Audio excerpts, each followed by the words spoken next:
আমার আমার নবী বলতেছেন, মাসাব, আমার কারণে তুমি সবকিছু ছেড়ে দিয়েছো, আমি তোমার জন্য তো একটা কাফনের কাপড়ের ব্যবস্থা করতে পারতেছি না।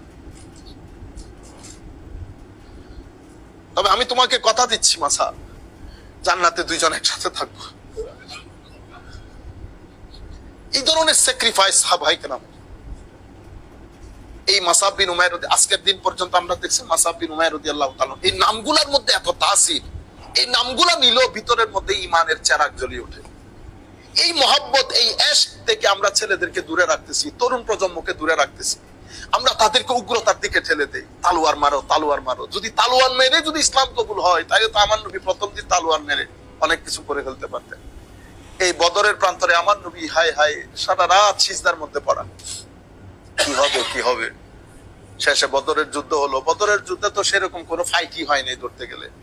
আমার নবীর সাহাবায়ে কেরাম মাশাআল্লাহ যুদ্ধের মধ্যে জিততো। এই প্রথম ইসলাম টাকা পয়সা দন দৌলত আস্তে আস্তে পাওয়া শুরু করলো। সাহাবায়ে কেরামের কনফিডেন্স বেড়ে গেল, আমার নবীর কনফিডেন্স বেড়ে গেল। এমনিতে তো কনফিডেন্স আছে, স্বাভাবিক, এই যাত্রাটা রুখে দিতে পারবে না কেউ। তবে বদরের যুদ্ধ এটা একটা ডিসাইসিভ ফ্যাক্টর ছিল। কুরাইশরা স্বপ্নের মধ্যেও কল্পনা করে নাই তারা এই মাইর খাবে।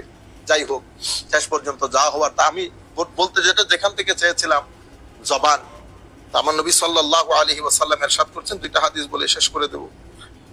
এটা আপনাদের জন্য খুব চমৎকার একটা হাদিস। আন আবি হুরায়রা রাদিয়াল্লাহু তাআলা আনহু قال قال رسول الله صلى الله عليه وسلم আসদাকুকুম রুইয়া আসদাকুকুম হাদিসা। হায় হায়, তো তোমাদের স্বপ্ন যদি সুন্দর করতে চাও তো তোমাদের এটাকে ঠিক করো,